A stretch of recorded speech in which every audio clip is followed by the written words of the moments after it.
Hello, everyone. I hope you are enjoying the talks.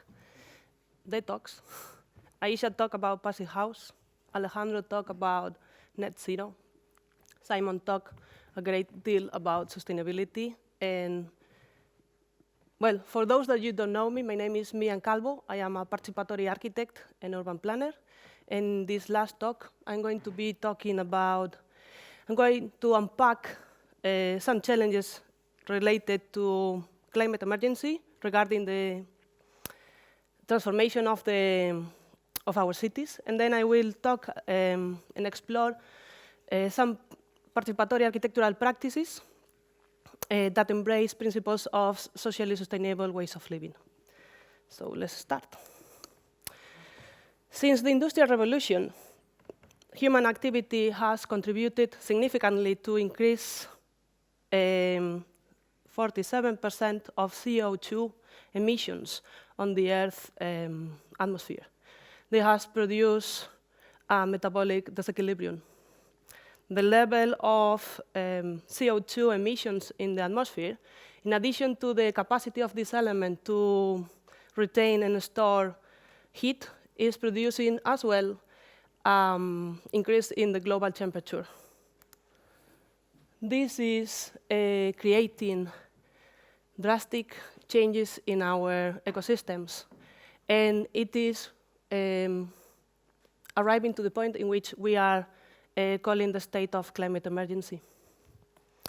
The climate emergency has implications for the survival of humans and non-humans. Such implications are climate disasters, massive migrations, sociopolitical unrest, pandemics, but also open arms conflicts. At the urban scale, cities are being identified as the main cause of climate emergency.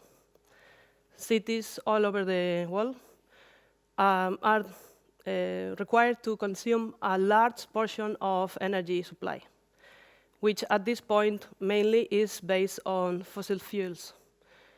So cities are responsible for about 70% of the global energy-related greenhouse gas emissions in our atmosphere. As we can see, architecture plays a key role in climate emergency. And yet, a large part of the current architecture is developed following or seeking to produce profit instead of serving the common good.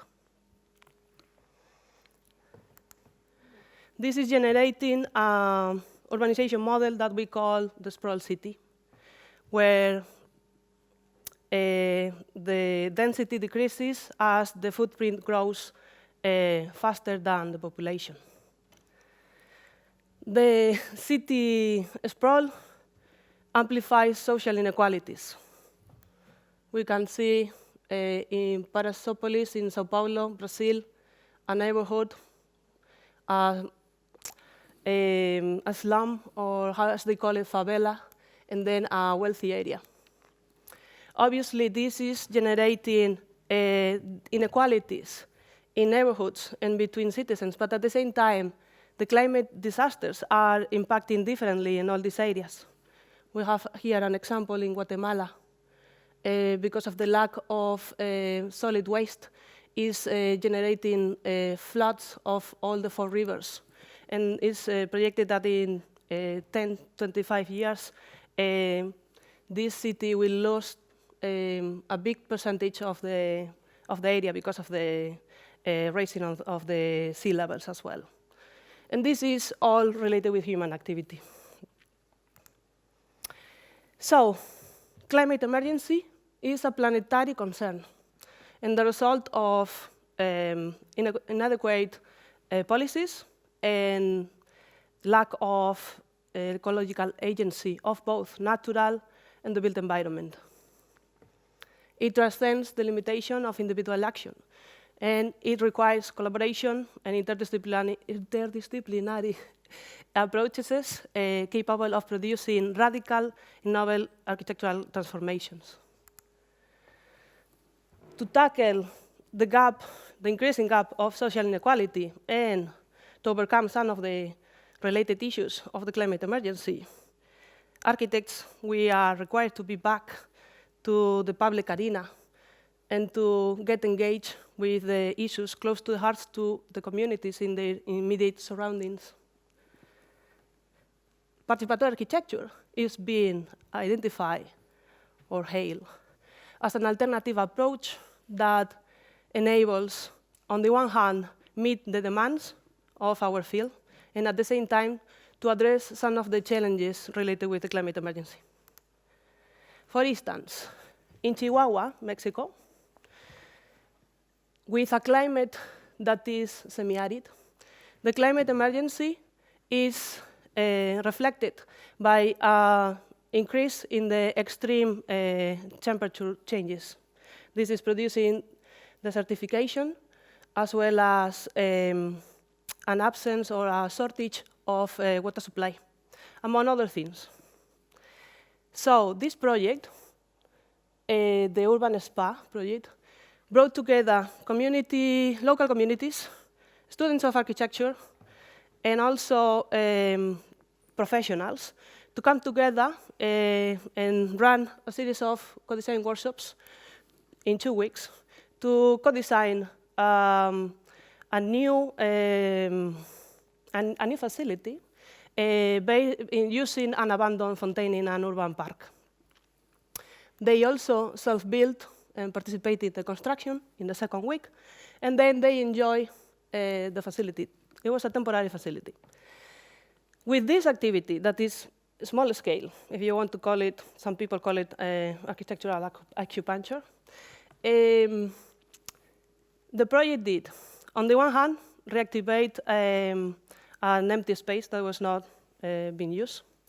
It lured the community to come together, unify the neighborhood, create resiliency, and at the same time, they tackle the high rising temperatures. Things that we can learn from this project. The spaces are not understood as static. The spaces are dynamic, are fluid, are evolving based on the needs of the people, and at the same time based on the challenges that are emerging as the climate change it is and it will be producing. Another thing that is kind of very important, and I think I picked these pictures because of that, you can see people having fun.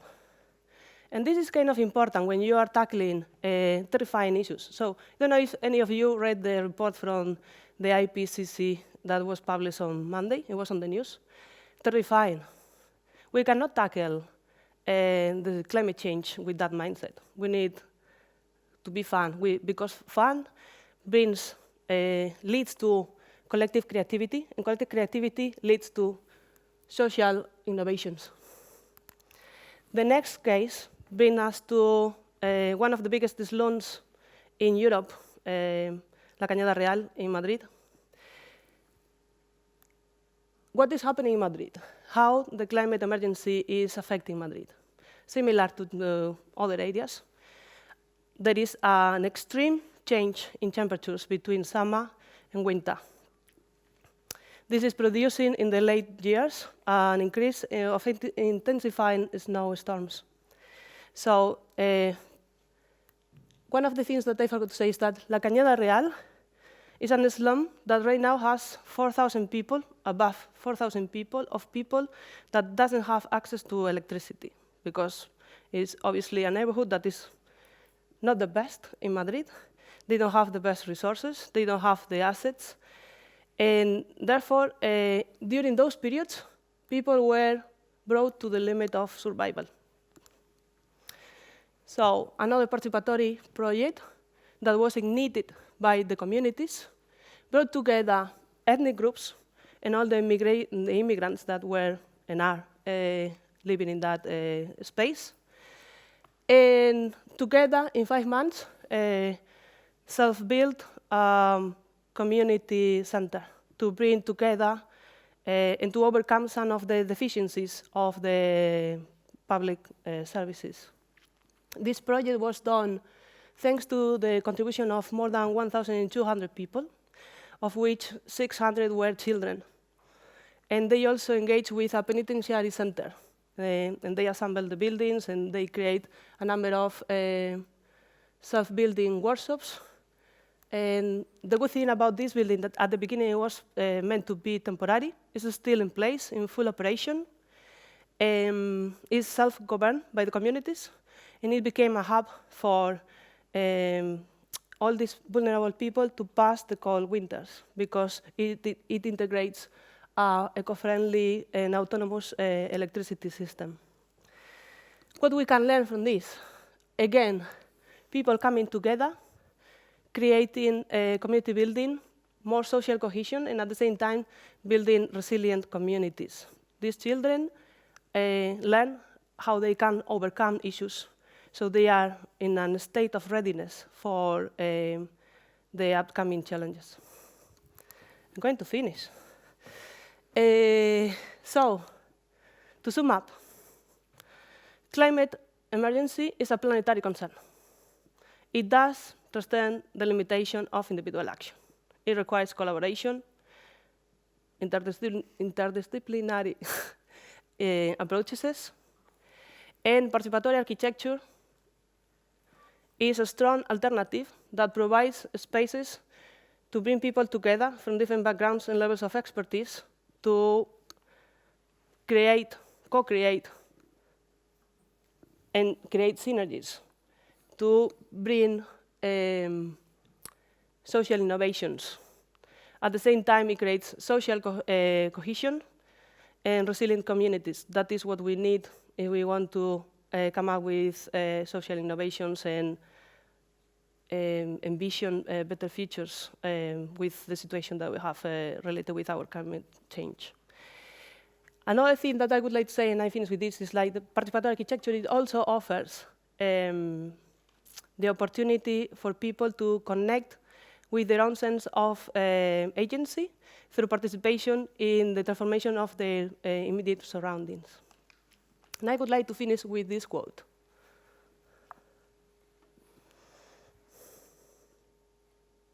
Thank you very much.